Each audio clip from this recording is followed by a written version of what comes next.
la palabra de Dios.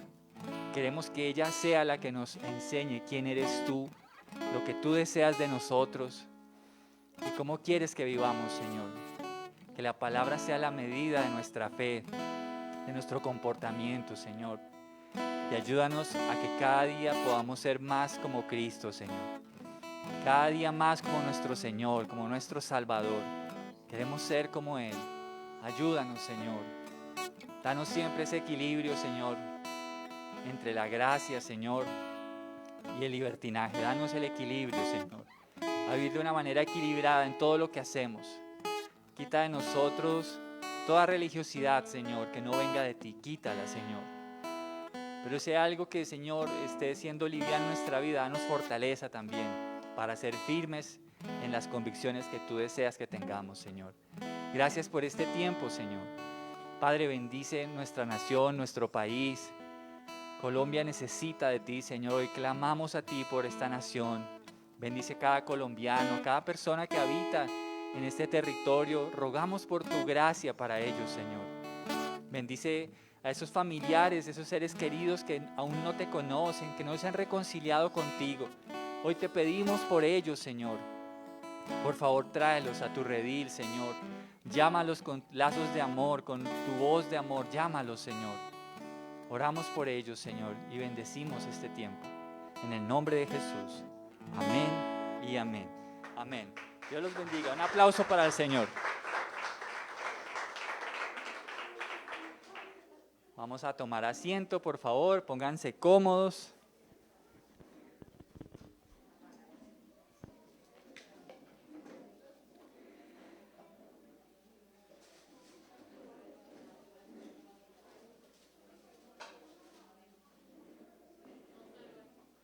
Queremos saludarles, darles las gracias a cada uno.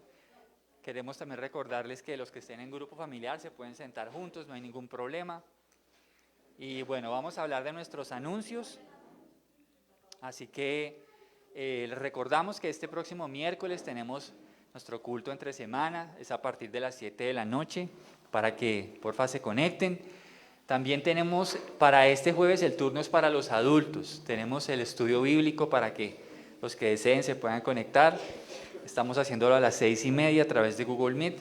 Es totalmente gratis, no tiene que pagar nada, usted solamente se conecta y juntos como hermanos vamos a estudiar la Biblia.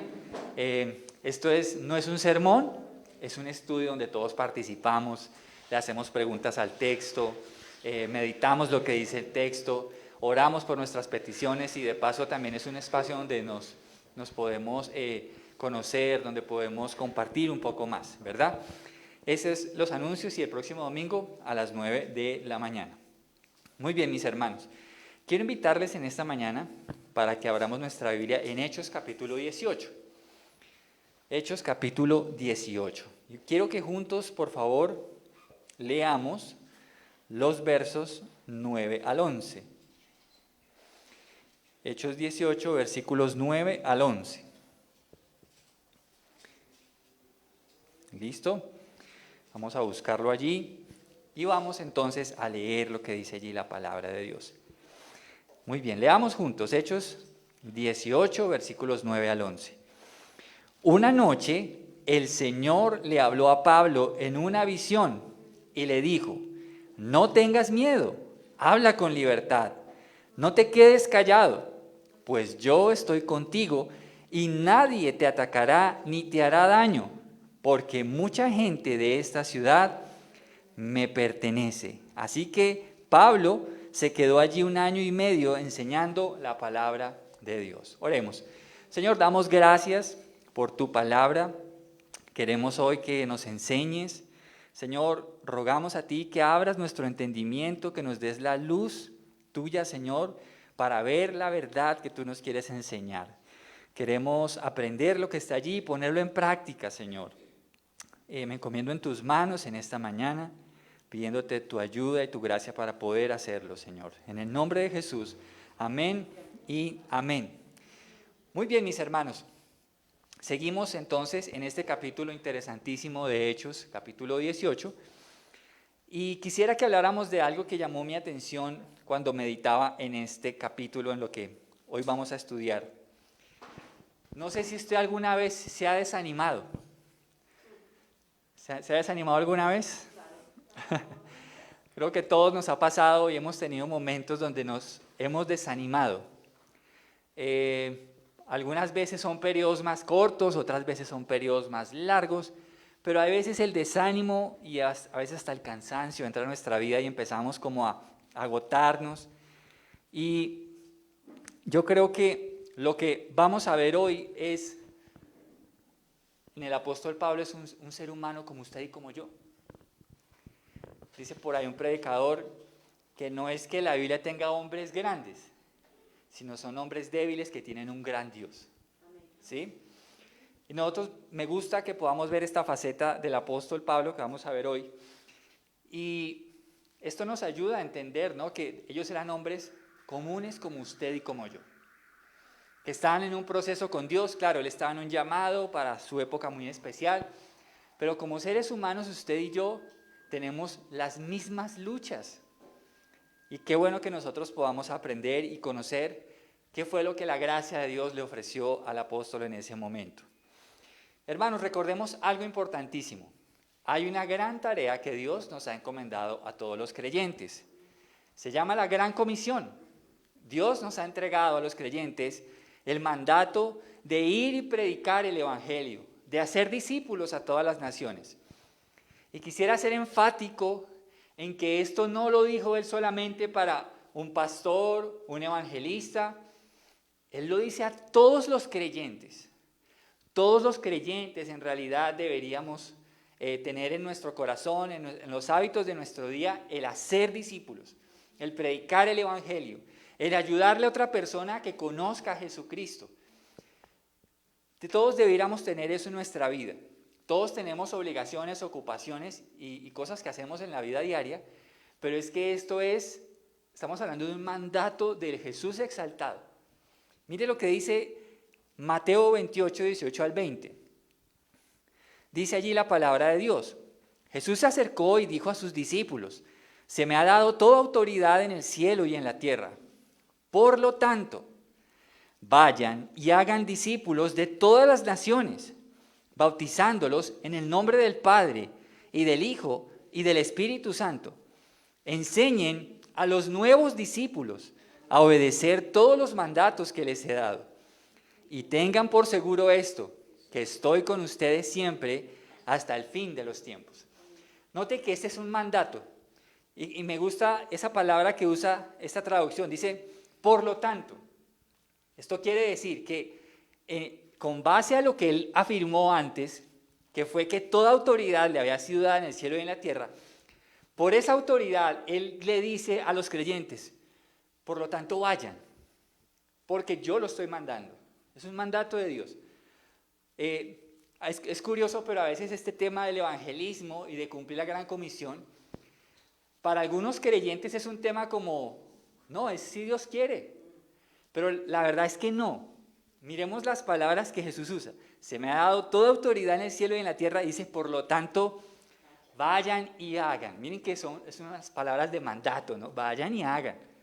¿Por qué razón? Porque a él le fue dada toda autoridad en el cielo y en la tierra. Y dice, vayan y hagan discípulos. ¿Qué es un discípulo? ¿Quién me puede decir? Un seguidor, ¿verdad? Es un seguidor de Jesús. Vayan y hagan discípulos. Fíjense que, bueno, esto puede sonar un poco extraño, pero Jesús no le dice a sus discípulos, vayan y díganle a la gente que haga una oración, que entregue su corazón a mí y listo. Eso no es lo que Jesús dice. El evangelismo que Jesús manda a sus discípulos es a que vayan y hagan discípulos, enseñen a la gente que me sigan. Eso es un discípulo realmente, no es solamente algo de confesión. ¿Sabe que hay mucha gente que cree que por una confesión de fe ya? Pero la verdad es que Santiago dice que la fe sin obras es muerta. Entonces se necesitan obras que evidencian que esa salvación es una realidad. Pueda que a usted se le cruce por aquí una pregunta, bueno, pastor, y el malhechor que murió al lado de Jesús, ¿qué buena obra pudo hacer si estaba ahí? Pues es que Jesús le dio la oportunidad de ser salvo y su buena obra fue su arrepentimiento. Y después murió. Pero mis hermanos, qué importante que entendamos esto, ¿no? Que vayamos y hagamos discípulos. Y no discípulos de unos días. Hay que enseñar a la gente a que esto es una decisión para toda la vida. Cuando estoy animado, cuando me va bien, cuando me va mal, cuando llueve, cuando hace sol, es para toda la vida el ser discípulo de Jesús. Y dice, vayan y hagan discípulos de todas las naciones, bautizándolos en el nombre del Padre y del Hijo y del Espíritu Santo. Bueno, aquí podríamos hablar de otro tema, de versículos que hablan de la Trinidad, pero hoy no vamos a hablar de eso. Pero bueno, este es uno de ellos. Y mire lo que se debe hacer con los discípulos. Enséñenle a los nuevos discípulos a obedecer todos los mandatos que les he dado. Entonces, el hecho de hacer evangelismo, cuidado con esto, porque podemos pensar, coger a alguien en la calle, hermano, el Señor me muestra que usted está pasando por esto, Dios lo bendiga, chao. No, el evangelismo, mire, el evangelismo efectivo es cuando se dedica tiempo a las personas. Mira, ¿cómo estás? ¿Cuándo nos vemos? Quisiera compartirte algo. Y entonces es dedicarle tiempo a la gente. No es algo de un momentico ahí, 5 minutos, ya, en lo posible, ¿no? Claro, hay casos en que no se va a poder. Pero en la medida de lo posible, si hacemos evangelismo, es tener esto: cercanía, constancia, dirección, apoyo. Eso es lo que hay que hacer. ¿Y qué hay que enseñarles? ¿Será que tengo que enseñarles cosas de mi vida? ¿Será que cuando yo discipulo a alguien le voy a contar las cosas que hago? Miren lo que debemos hacer. Dice, enseñen a los nuevos discípulos ¿a qué? A obedecer todos los mandatos que les he dado. Entonces, el hacer discípulos es con Biblia en mano, queridos. Enseñarles. Vamos a conocer al Dios de la Biblia. Ese es el verdadero Dios, el Dios que se reveló de una forma especial a través de las Escrituras. Y dice, y tengan por seguro esto, que estoy con ustedes siempre hasta el fin de los tiempos. Entonces, cuando la iglesia es consciente de su responsabilidad, de su obediencia ante el evangelismo, Jesús le dice a la iglesia, yo voy a estar con ustedes. Hermanos, miren, yo creo que esto se lo he hablado, pero quisiera repetirlo. No hay nada más bello, más espectacular que cuando usted da pasos en camino a hacer evangelismo. Es hermoso. Usted se va a encontrar con cosas maravillosas. Usted va a ver cómo Dios ama a los perdidos. Usted va a ver cómo Dios hace cosas sobrenaturales. Pero es importante que demos ese paso. Entonces, es importante que entendamos que la Gran Comisión es un mandato. La iglesia que nosotros estamos viendo en el libro de Hechos era una iglesia consciente y obediente a la Gran Comisión. No es una iglesia perezosa, no es una iglesia que está enfocada solamente en ellos, sino está pensando en las personas de su alrededor, muy interesadas en ser parte de cómo cumplir y llevar a cabo esa gran comisión. Pero mis hermanos, hablábamos de estos versículos de Hechos y nos encontramos que Dios le está dando ánimo a Pablo. Dios le está dando ánimo a Pablo. Pablo ¿pudo pasar por momentos de desánimo? ¿Podríamos preguntarnos? Yo creo que sí. Yo creo que sí. Y quisiera darle algunas razones, solamente de lo que le ha sucedido en este segundo viaje. No vamos a hablar de las cosas del primer viaje. Pero recordemos algunas cosas que podrían ser factores de desánimo para el apóstol. Por ejemplo, se separó de Bernabé. Se separó de Bernabé, su compañero de equipo del primer viaje. Muy amigos, salieron de la iglesia de Antioquía, según Hechos capítulo 13, estaban orando y dice que el Espíritu Santo usó a los profetas de ese tiempo para decirles, sepárenme a Pablo y Bernabé para la obra que les he llamado.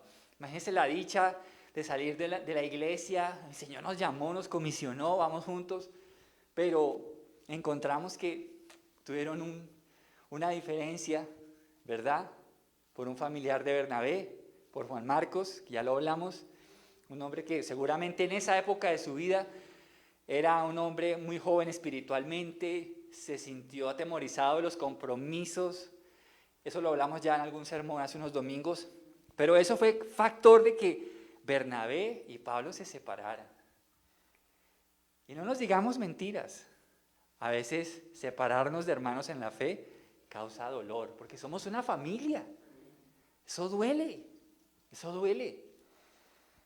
Otro factor nos muestra que, por ejemplo, cuando llegaron a Filipos, fueron expulsados, fueron golpeados.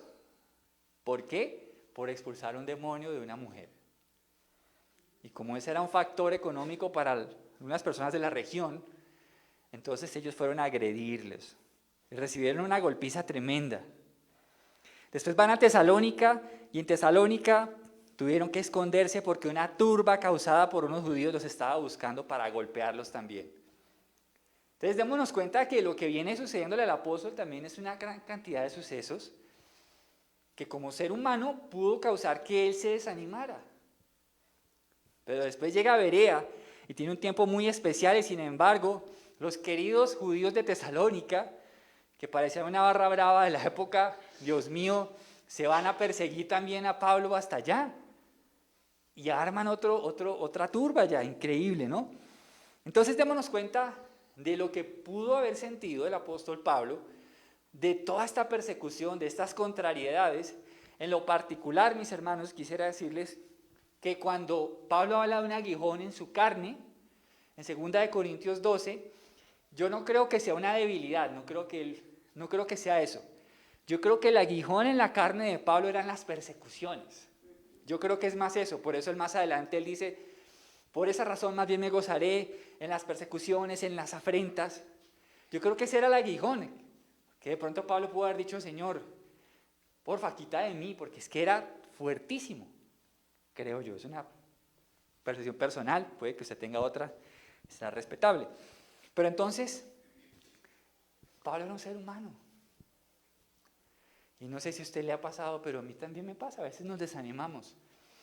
A veces vemos las contrariedades de la vida y uno dice, Señor, ¿pero por qué me pasa esto a mí?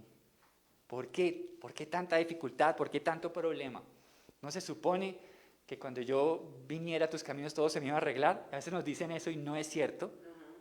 No es verdad. Quien se lo diga no le crea, porque la verdad es que van a haber momentos de aflicción y Jesús lo dijo, en el mundo tendrán aflicción.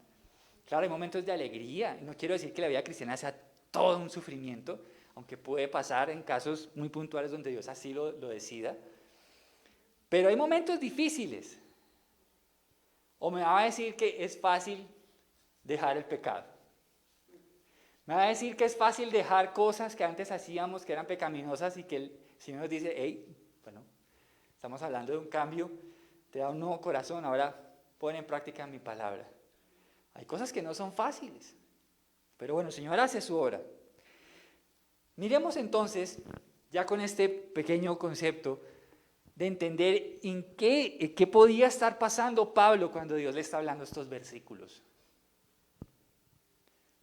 Tal vez usted se puede identificar con Pablo hoy. O puede que usted hoy esté bien, pero el día en que llegue usted a desanimarse pueda meditar en lo que está Dios diciéndole al apóstol en estos versículos. Vayamos ahí en Hechos 18 y vamos a ver en medio de qué Dios le está dando estas palabras. Leamos versículos 1 al 3, por ejemplo, ahí en Hechos 18. Y dice, después Pablo salió de Atenas y fue a Corinto. Allí conoció a un judío llamado Aquila, nacido en la región del Ponto, quien estaba recién llegado de Italia junto con su esposa Priscila. Habían salido de Italia cuando Claudio César deportó de Roma a todos los judíos. Pablo se quedó a vivir y a trabajar con ellos porque eran fabricantes de carpas al igual que él. Entonces, miren este detalle. Tal vez estaría Dios trabajando en darle ánimo a Pablo y yo quiero decirle que sí. ¿Por qué razón? Porque en estos primeros 3 versículos estamos encontrando que por el plan divino Dios empieza a colocar cerca del apóstol personas muy interesantes como Aquila y Priscila. ¿Sabe una cosa? Aquila y Priscila nos dicen estos versículos que habían salido expulsados de Roma, ¿verdad? Porque Claudio César los deportó. Algunos historiadores dicen que esa deportación no tenía que ver mucho con ser judío, sino porque ya había una persecución contra los cristianos ya en ese tiempo. Esto quiere decir que ellos eran creyentes y habían sido sacados de su lugar solo por ser cristianos. Entonces ellos llegan a este lugar, a Corinto, y allí por la soberanía de Dios, por los planes de Dios, se encuentran con el apóstol Pablo. Entonces, ¿qué sucede con Aquila y Priscila? ¿Sabe usted que algunos historiadores dicen que quienes fundaron la primera iglesia cristiana en Roma fueron ellos, Aquila y Priscila? Que quien le contó a Pablo todo lo que Dios estaba haciendo en Roma fueron ellos, esta pareja. Era un matrimonio, estaban casados y servían al Señor donde estaban. Qué hermoso este ejemplo. Aquila y Priscila eran una pareja muy activa en el ministerio. Quisiera solamente leerle 2 referencias que nos hace la Escritura acerca de ellos. Hay más, pero solo quiero hablarle de 2. Mire, por ejemplo, lo que dice 1 Corintios 16, 19. Dice, las iglesias de aquí en la provincia de Asia les mandan saludos en el Señor, igual que Aquila y Priscila y todos los demás que se congregan en la casa de ellos para las reuniones de la iglesia. Entonces note que con el tiempo Aquila y Priscila tenían una iglesia en su casa, en su casa. Entonces aquí estamos viendo cómo ellos se convierten en personas muy activas que trabajaban de la mano con el apóstol en la gran comisión. ¿Ven? Miren por ejemplo este otro que me encanta, 2 de Timoteo 4, 19. Y recordemos que esta segunda carta de Timoteo es como la carta de despedida del apóstol Pablo. Estaba a punto de ser sacrificado. Pablo muere porque le cortan la cabeza. Y dentro de esas personas de las que él se despide, adivine quiénes están. Aquila y Priscila. Aquila y Priscila. Mira lo que dice 2 de Timoteo 4, 19. Dice, dale mis saludos a Priscila y Aquila y a los que viven en la casa de Onesíforo. Entonces, podemos ver con estos 2 versículos que eran hombres, era una pareja que empezó a trabajar de la mano del apóstol en el Evangelio. En el Evangelio lo vamos a ver en unos pocos domingos, cómo esta pareja también toma a Apolos, que lo vamos a ver más adelante. Apolos fue un gran hombre también en el Evangelio, porque Apolos empezó a trabajar, pero lo vamos a ver más adelante. Apolos conocía cierta parte del Evangelio, y ellos ven, Aquila y Priscila ven a Apolos que está predicándole a esos judíos y está pero entregado a la predicación, pero ellos lo llaman aparte. Le dicen, Apolos, tú necesitas conocer más profundidad de lo que Jesús hizo en la cruz. Y le explican. Y Apolos fue un hombre tremendo. Pero entonces, miren lo que sucede. Dios empieza a traer ánimo a Pablo, juntándolo con 2 personas comprometidas con Dios. Con 2 personas comprometidas con Dios. Mis hermanos, qué bueno, y hablo a los matrimonios y a los que quieren casarse, qué bueno que los matrimonios podamos aprender de esta pareja. Es una bendición tener un matrimonio basado en la fe, pero también es grandioso que las parejas busquen la forma de servir juntos al Señor. Esto es una bendición, poder servir juntos al Señor. Nuestros matrimonios también pueden ser una herramienta poderosa en las manos de Dios para llevar el Evangelio y edificar a los hermanos en la fe. Aquí hay un matrimonio que están comprometidos en que su matrimonio sea un reflejo del Evangelio, pero también están sirviendo juntos al Señor. Quisiera que los que son solteros y desean casarse tengan en mente este ejemplo. Si se van a casar, busquen a alguien con quien ustedes puedan compartir el ministerio. Qué interesante. Alguien que desee servir al Señor. Busquen a alguien que honre al Señor. Busquen, por favor, pero no busquen en personas en que no están interesadas en Jesús. No busquen ahí, antes que sea muy tarde y sus sentimientos se comprometan. Entonces, qué interesante, miremos. ¿Qué nos está diciendo Dios a través de estas palabras de un matrimonio? Que un matrimonio puede servir a Dios, que juntos pueden servir al Señor. Mire qué bello eso. Entonces, tengamos en mente esto. Hagamos, por ejemplo, del evangelismo una petición de oración en nuestros matrimonios. Que como familias podamos orar, Señor, ¿cómo podemos ser útiles en la gran comisión? Úsanos, Señor. Úsanos. Hagamos eso. ¿Se acuerda lo que cuando el Señor le comisiona al profeta Isaías? Y él dice, Señor, heme aquí, envíame a mí. Como matrimonios hagamos lo mismo, Señor, aquí estamos. Ayúdanos. Úsanos, Señor. Úsanos.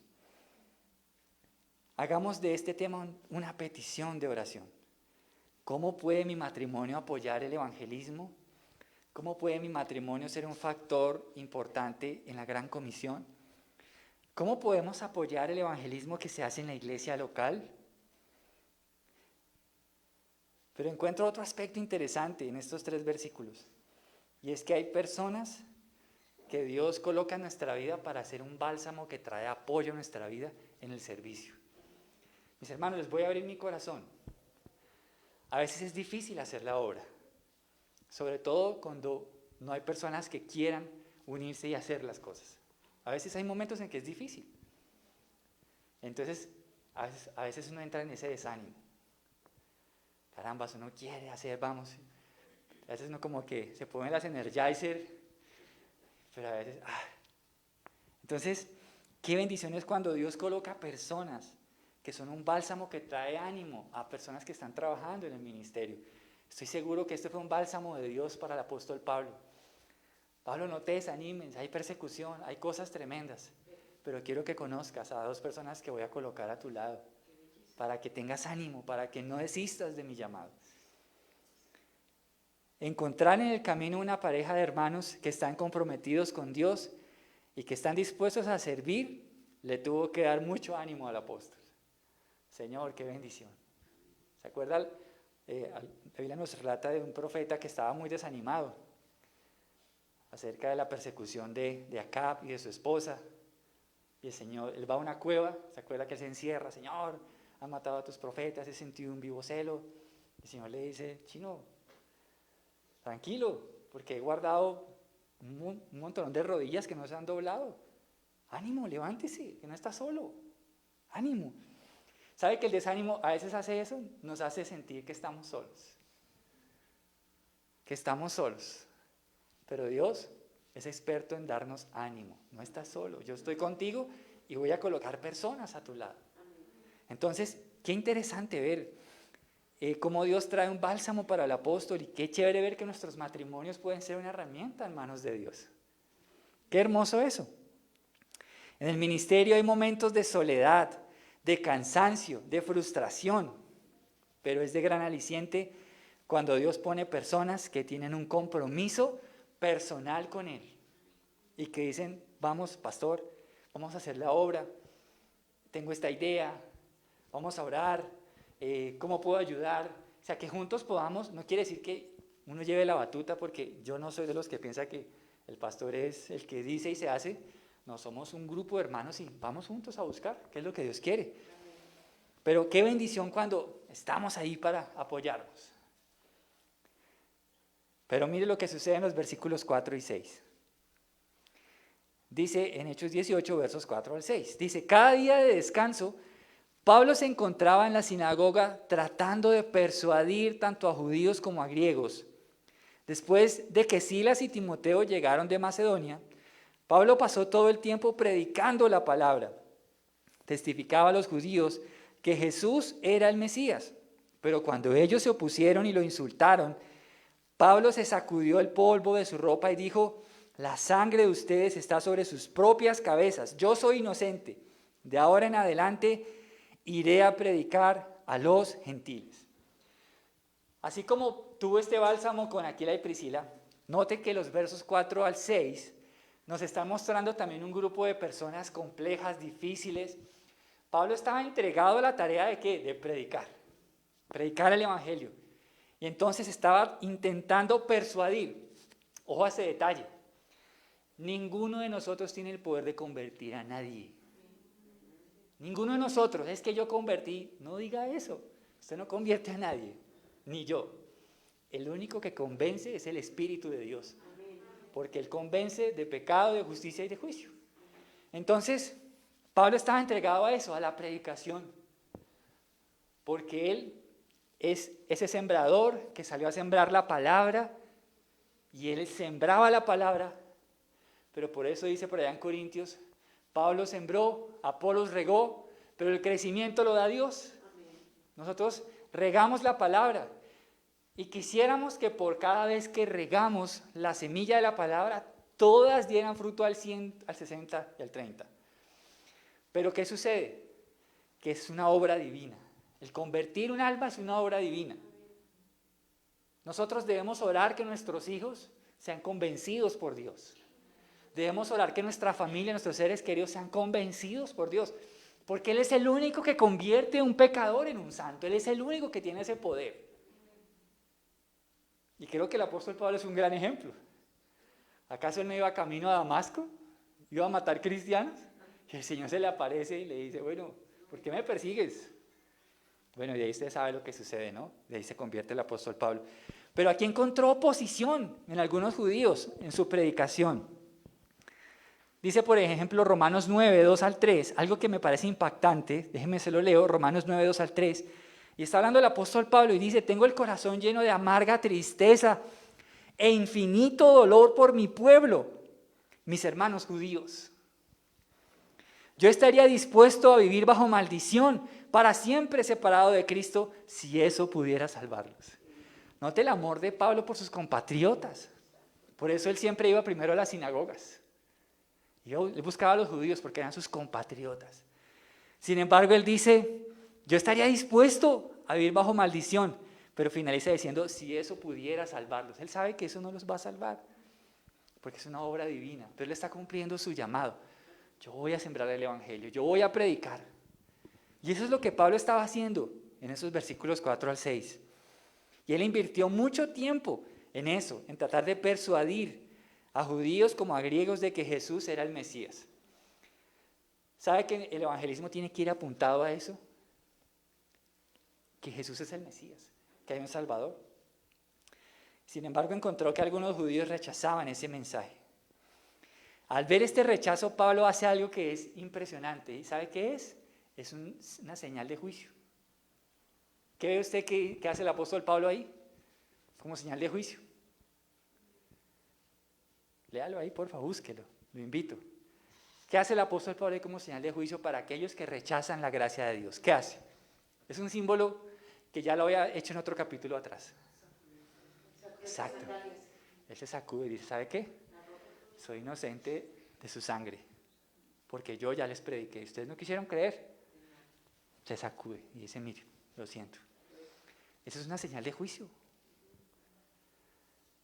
Y entonces, mis hermanos, ahora, ojo con esto, no vaya a hacer esos, si usted se encuentra a alguien en la calle, no cree, bueno, mire, ya sabe lo que le espera.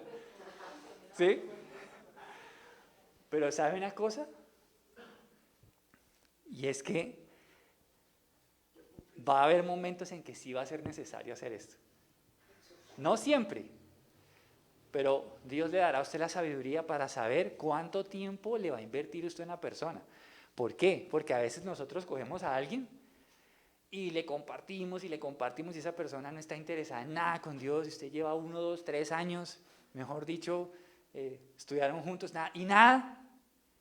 Entonces, aquí hay que ver que el apóstol Pablo no le invirtió mucho tiempo a personas que estaban con una negativa persistente. ¿Ok? Y no nos sintamos culpables por eso.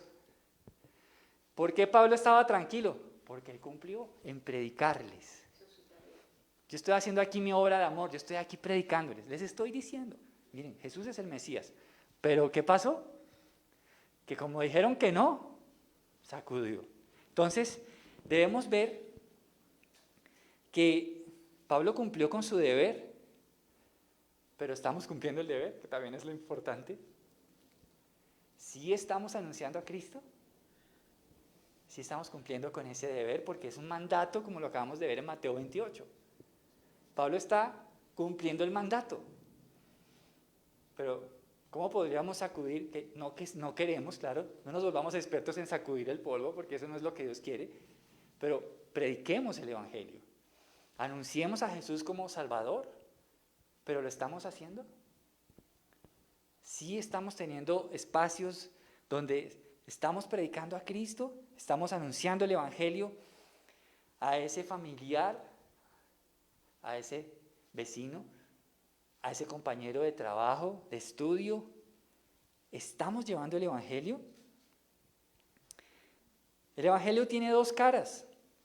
Tiene una cara de salvación y vida eterna para los que lo creen y lo obedecen, pero en su otra cara es una cara que no es muy amable, y es la cara de la condenación y la muerte eterna para los que lo rechazan. El Evangelio tiene esas dos caras.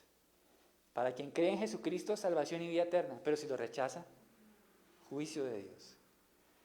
Esas son las dos caras del Evangelio. Una vez le has anunciado el Evangelio, debes invertir un tiempo prudente en esas personas. Y eso lo sabrás cuando tú veas sus avances en el camino del Señor. Eso nos lo va a dar lo que nosotros llamamos como el compartir con la gente. Usted va a compartir, y si usted está viendo que la persona tiene un deseo sincero, que está luchando genuinamente, pero si es alguien que simplemente, miren, y esto a veces pasa, usted sabe que hay gente que es experta en quitarle el tiempo. ¿Sabe que mire que tengo este problema? Mire, yo le aconsejo, haga esto. No lo hacen. Y tienen problemas y, ay, mire que es que me pasa esto, oremos. Y debes hacer esto. No lo hacen. Con esas personas no hay que perder el tiempo. Porque son personas que no quieren cambiar, no están dispuestos a hacer cambios en su vida, pero sí quieren ver la mano de Dios. Pero no están poniendo de su parte, en su obediencia. Entonces, ahí es donde tenemos que discernir si en realidad pudiéramos estar invirtiendo ese tiempo en otras personas que sí están deseosas. Dios nos dé sabiduría para poder hacer esto. Vayamos a los versículos 7 al 8. Dice, entonces salió de allí y fue a la casa de Ticio Justo, un gentil que adoraba a Dios y que vivía al lado de la sinagoga. Crispo, el líder de la sinagoga, y todos los de su casa creyeron en el Señor. Muchos otros en Corinto también escucharon a Pablo, se convirtieron en creyentes y fueron bautizados. Entonces, en este tema de ver cómo Pablo se desanima, se da cuenta que hay una fluctuación de sucesos. Vemos que conoce a Aquila y Priscila, bálsamo. Después, un rechazo tajante de algunos judíos. Pero después vemos que él va a la casa de un hombre que vivía justo al lado de la sinagoga. Pero vemos que pasa algo maravilloso, y es que el mismo líder de la sinagoga recibe el mensaje, lo cree, y no solo él, sino los de su casa. Entonces se da cuenta cómo el ministerio tiene esas fluctuaciones, y es ahí donde no podemos perder el ánimo. Hace algún tiempo hablaba con un amigo que estaba sembrando una iglesia en una ciudad, y él me decía, Juan, qué gente tan difícil, pero difícil. Yo les compartía, les predicaba, pero qué gente tan dura. Finalmente, después de un tiempo, decidió regresarse a Bogotá. Y estaba frustrado porque decía, yo no hice nada. No logré cumplir lo que Dios me dijo. Y yo le dije, ¿sabes una cosa? No midas tu éxito en el ministerio por la cantidad de personas. Mide el éxito de tu ministerio por tu fidelidad a la palabra. Le dije, ¿sabes por qué? Le dije, mira el ejemplo del profeta Jeremías. ¿Cuántos le creyeron a Jeremías sus profecías en ese tiempo? Ninguno. Sin embargo, ¿fue Jeremías un profeta de Dios? Sí, Señor. No midamos el éxito en nuestro evangelismo con las personas. Cumplamos la tarea de abrir nuestra boca. Y dejamos que sea Dios quien convenza. Que sea Dios quien convenza. Pero abramos la boca. Evangelicemos. Pero no midamos el éxito por la cantidad de personas. No lo hagamos. Seamos fieles a la palabra. Seamos fieles a la palabra y que podamos dormir tranquilos después de que hayamos enseñado. Crispo, el líder, se convirtió y junto con los de su casa. Y nos dice que también muchos otros escucharon a Pablo, se convirtieron y fueron bautizados. ¿Quiere ver usted el efecto o la obra soberana de Dios en Corinto? Lea 1 y 2 de Corintios. Y se va a dar cuenta que inclusive Pablo tuvo que poner en orden ciertos aspectos de la iglesia de Corinto. Si Dios lo permite, esperamos en la voluntad de Dios estudiar estas 2 cartas de Corinto que tienen muchas cosas súper interesantes para nosotros. Pero una de las cosas de las que Pablo pone orden es el uso de los dones, que había desorden en el uso de los dones. Había un hombre por ahí que tenía un rollo sexual muy terrible, que se estaba acostando con la esposa de su papá. O sea, había un desorden en Corinto. Corinto era una ciudad muy, muy comercial y tenía mucho tránsito de personas. Entonces, notemos cómo lo que Dios permite que Pablo vaya a Corinto tiene un gran fruto en ese tiempo, en la iglesia de Corinto. La segunda carta de Corinto sí ya es más sobre los falsos maestros, pero notemos cómo, sí, su trabajo tuvo un fruto, pero ¿y si no? ¿Será que eso haría que Pablo no fuera contado por Dios como un hombre que estaba haciendo lo que quería? ¿No? Pero Dios tenía un plan con Corinto. Mis hermanos, es en medio de estas vivencias que Dios le dio esas palabras que leímos al inicio de este sermón.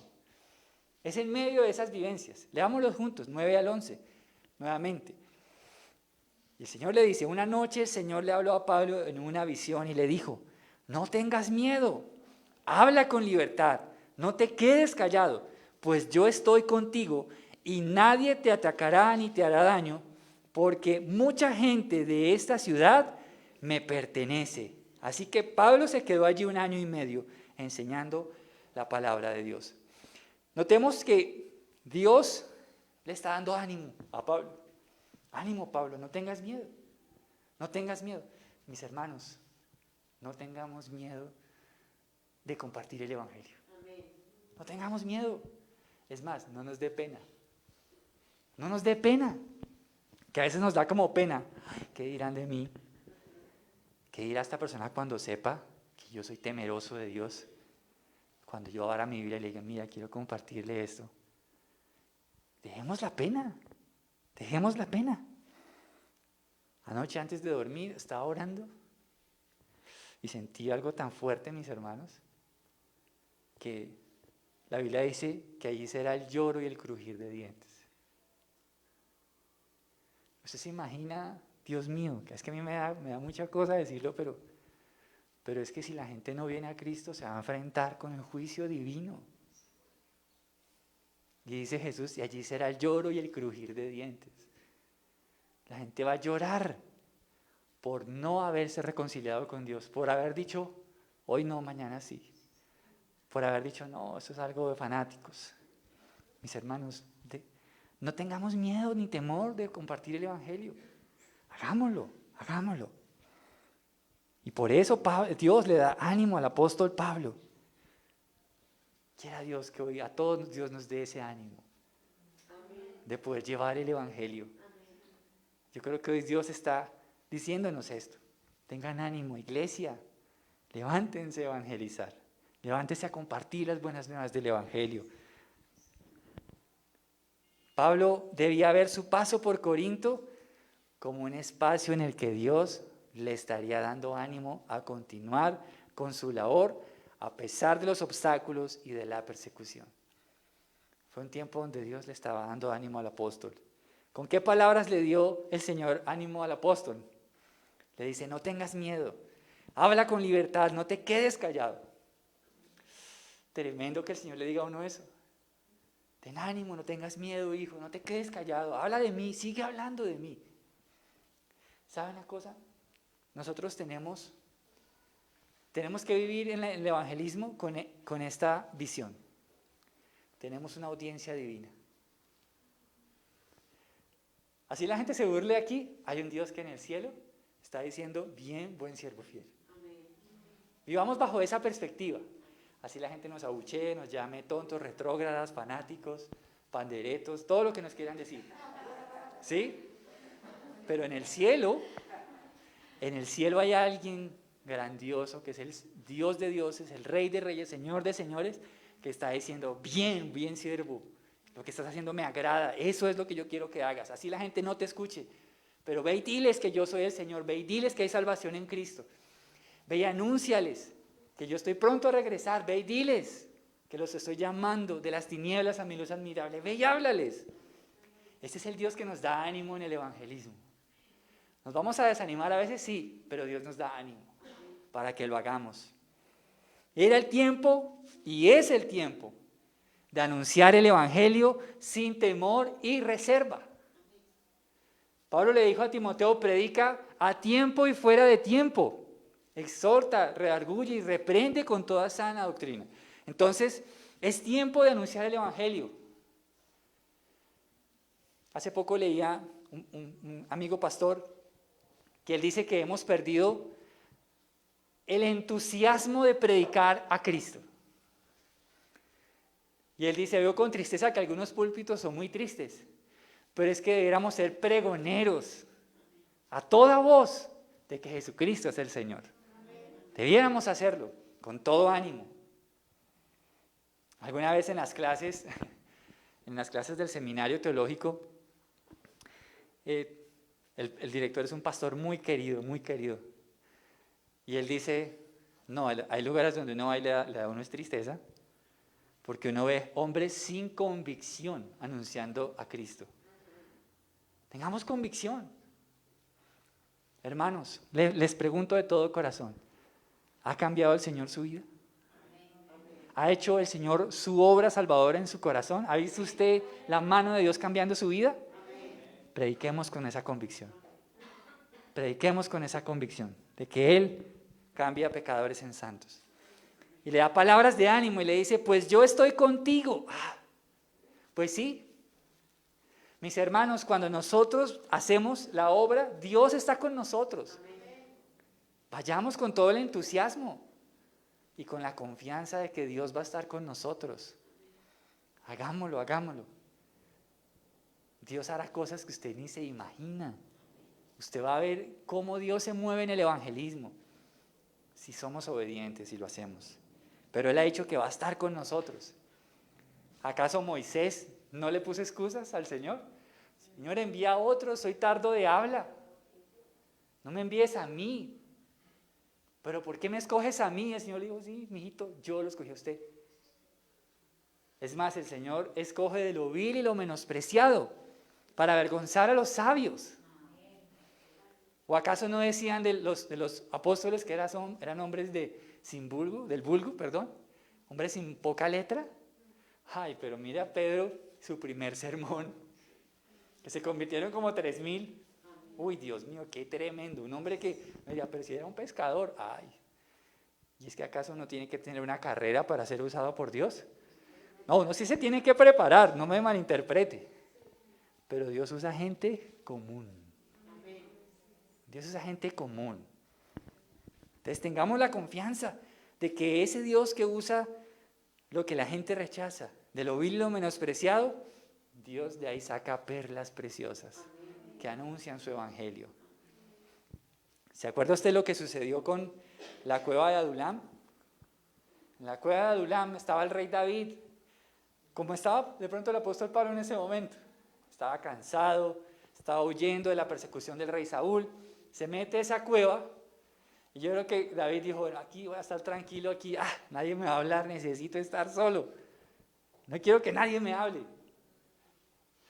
Y yo creo que Dios hace unas cosas que uno dice, a uno no se le ocurrirían, pero Dios es sabio. Y empezaron personas a meterse a la cueva a buscar a David. Y dicen que eran personas que estaban endeudados, que estaban en problemas. O me va a decir que no le ha pasado que usted está por un problema y vienen a consultarlo a usted por ese problema. Dice, ay Dios mío, pero ¿a quién buscas? Si tú supieras las que yo estoy pasando. ¿Le ha pasado? Bueno, mire qué bello cuando entendemos, cuando Dios toma gente común. Hermanos, yo quisiera que a veces pudiéramos sacarnos de nuestra vida esta mente de No, soy cristiano y somos triunfantes, sí, pero no piense que no vamos a tener problemas, sí vamos a tener problemas, pero es ahí donde Dios nos hará más que vencedores. ¿Cómo podemos conocer las victorias divinas? Cuando estamos en crisis, en problemas. Es ahí donde el Señor nos dice que nos hace más que vencedores en Cristo Jesús. Es ahí, es ahí. Y es ahí donde Dios toma gente común, gente que el hombre en sí no los escogería para hablar de Dios, pero Dios sí. ¿Se acuerda cómo escogió Dios al rey David? ¿Se acuerda que la Biblia nos muestra que el profeta Samuel, guiado por el Señor, estaba buscando el próximo rey de Israel? ¿Se acuerda que él llega a la casa de Isaí, el papá de todos ellos? Y empieza a mirar todos los hijos y ve un hombre grandote. Y él dice, no, este tiene pinta de rey. Y el Señor le dice, no, mijito. No, yo no miro eso, yo miro el corazón. ¿Sí se dan cuenta? Cómo Dios escoge, claro, qué bello encontrar que justo David era el hijo que ni siquiera su papá se acordaba de él. Y le pregunta al profeta Isaí, tengo un pequeño problema. Dios me dijo que era un hijo tuyo, pero los que están aquí no es ninguno. ¿Será que tendrás por ahí algún otro hijo? y entonces Isaí le dice, ¿verdad? Llame a David. Ni siquiera su papá lo tenía en cuenta. Ay, tremendo. Pues mire, de lo vil y lo menospreciado, escoge Dios. Entonces, Dios está diciendo a Pablo, no tengas miedo. Dios salve a ese motociclista. No tengas miedo, habla con libertad, no te quedes callado. ¿Sí? Dios lo dice. Entonces, no tengamos temor. Miren, ¿saben qué tenemos que hacer? Y eso sí lo hablo en serio. En nuestra oración en privado, Señor, tal vez yo sea el menos adecuado, el menos preparado, pero úsame, Señor, úsame. Digámosle al Señor, úsame, Dios mío, en este tiempo de mi vida, úsame. Quiero ser útil en tus manos.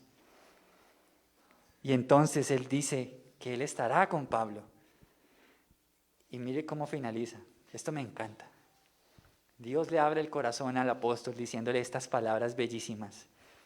Y le dice, porque mucha gente de esta ciudad me pertenece.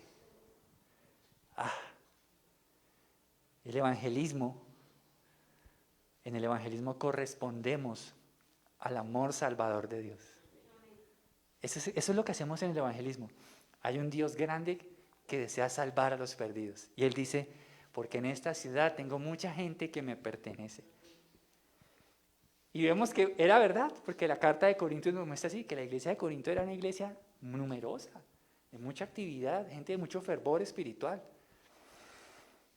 Pero, ¿por qué no le creemos a Dios que aquí en Bogotá hay mucha gente que le pertenece? ¿Por qué no le creemos a Dios? Hay mucha gente que le pertenece. Y Dios llamará a los que Él quiera. Pero hagamos la obra. Evangelicemos. Dios está usando al apóstol Pablo para cumplir su propósito de salvar en esa ciudad a los que a Él le pertenecían. El evangelismo es un medio por el cual Dios usa a una persona o un grupo de creyentes para ganar a aquellos que le pertenecen al Señor. El evangelismo es la obra impulsada por el Señor para cumplir su deseo salvador sobre los pecadores. ¿Cómo respondió Pablo a esas palabras de ánimo? Finalicemos allí. El versículo 11, leámoslo juntos. Después de que Dios le da ese ánimo tan tremendo, ¿qué hizo el apóstol Pablo según el verso 11? Así que Pablo se quedó allí. ¿Se da cuenta? Él toma ánimo y dice, sí, Señor, todavía no veo todo lo que tú has dicho, pero voy a obedecerte. Y se quedó 1 año y medio. 1 año y medio, dedicándoles tiempo. ¿Qué hizo ese año y medio según el versículo 11? ¿Qué hizo? Les enseñó, ¿verdad? Voy a dedicar el tiempo de mi vida a enseñar la Biblia.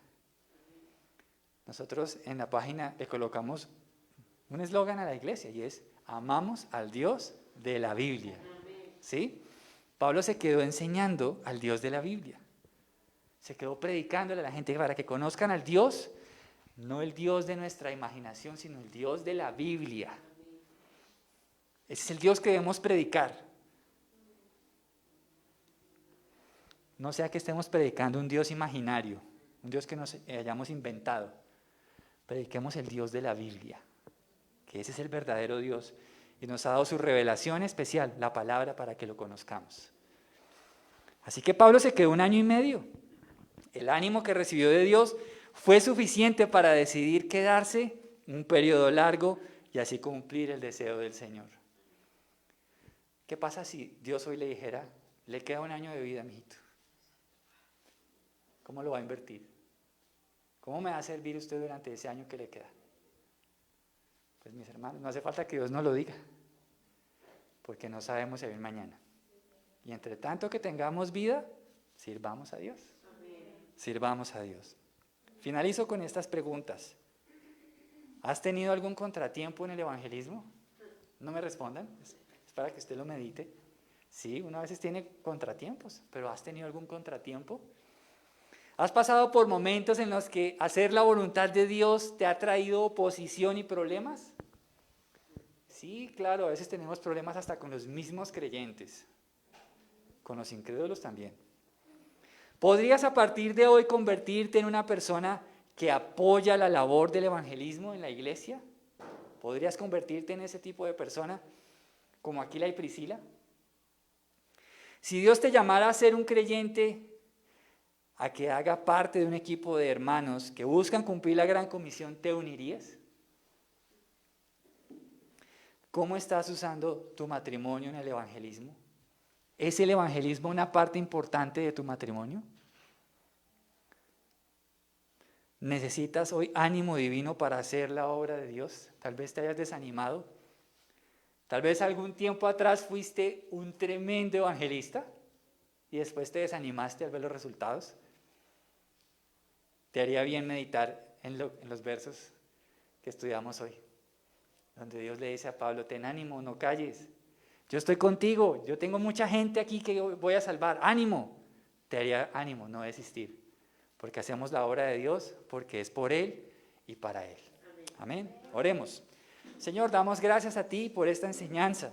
Damos gracias a ti, Señor, porque Dios, vemos cómo tú usas personas comunes, que un día se alegran, que otro día se entristecen, Señor. Tú usas personas comunes como el apóstol Pablo, Señor, que enfrentó luchas en este segundo viaje misionero, Señor, que fue tan complejo, Señor. Pero Padre, gracias por las formas en las que tú nos das ánimo. Gracias también, Señor, porque tú nos dejas ver, Señor, cómo debiéramos, Señor, nosotros disponernos a obedecer la gran comisión. Porque tú eres el Cristo exaltado, porque tú estás a la diestra del Padre. Por lo tanto, tú has dado un mandato a la iglesia. Vayan y hagan discípulos. Vayan y hagan discípulos. Señor, ayúdanos a ver que a veces el obedecerte va a tener un costo. A veces un costo de soledad, a veces un costo de desánimo. Pero ahí vas a estar tú, Señor, para decirnos, ánimo, ánimo iglesia, ánimo. Yo estoy con ustedes.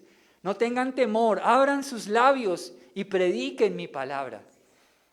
Porque yo tengo mucha gente en esta ciudad, yo tengo mucha gente en este país a los que Él va a salvar. Señor, damos gloria a ti porque eso es el evangelio, el deseo soberano tuyo de salvar a los pecadores, Señor. Gracias, Señor. Gracias, Dios mío, porque también vemos cómo una pareja como Aquila y Priscila fueron un aliciente en la vida de Pablo.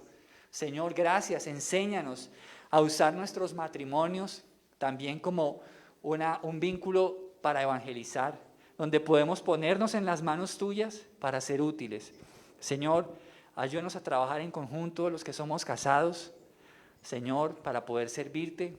A los solteros que desean casarse, Señor, déjales ver lo bello que es poder tener en sus planes el que su matrimonio pueda ser para la gloria de Dios, Señor.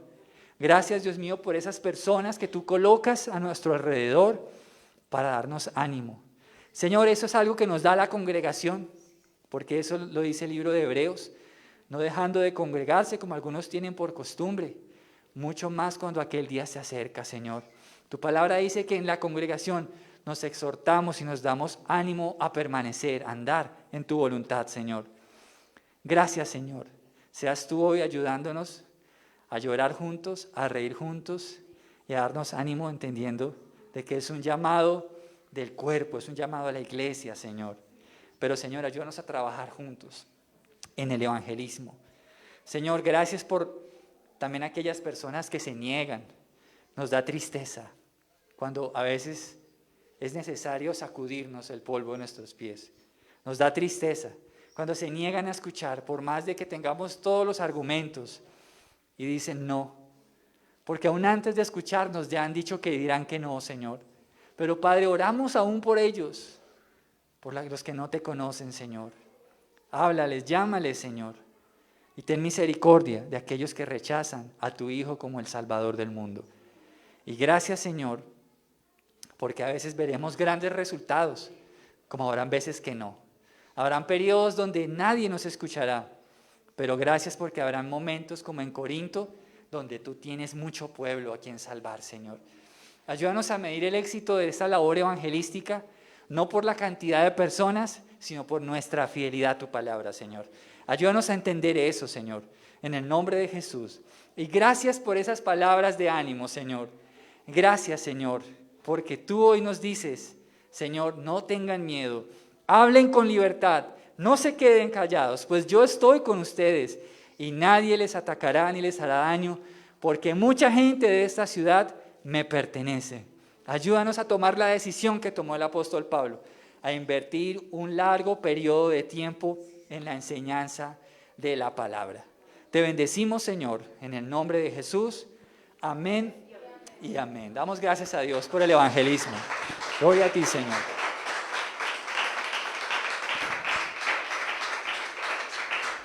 Amén. Mis hermanos, para finalizar, vamos a orar por las ofrendas voluntarias. Dice la palabra de Dios en Proverbios 3, versículos 9 y 10. Honra al Señor con tus riquezas y con lo mejor de todo lo que produces. Entonces Él llenará tus graneros y tus tinajas se desbordarán de buen vino. También apoyemos la obra, mis hermanos, apoyemos la obra del Señor. Vamos a orar por las ofrendas. Señor, damos gracias por las ofrendas que hoy tu pueblo voluntariamente trae a la iglesia, Señor. Ruego a ti que esta bendición sea una realidad en sus vidas, Señor. Padre, que tú, Señor, a aquellos que te honran con lo mejor en sus vidas, tú les llenas sus graneros y sus tinajas, Señor, desbordan de buen vino. Señor, no solo la provisión económica, sino también el buen vino de la presencia de tu Espíritu, Señor, aquellos que apoyan la obra, Señor. Te damos gracias, Señor. Ayuda a aquellos que están pasando por necesidad, por estrechez. Ayúdanos, Señor, también a tener cuidado de aquellos hermanos que por alguna razón están pasando por un mal momento, porque eso también es la obra, apoyarnos mutuamente. Te bendecimos, Señor, en el nombre de Jesús. Amén y amén. Mis hermanos, Dios les bendiga, una excelente semana para todos. Dios bendiga a los que están en casa.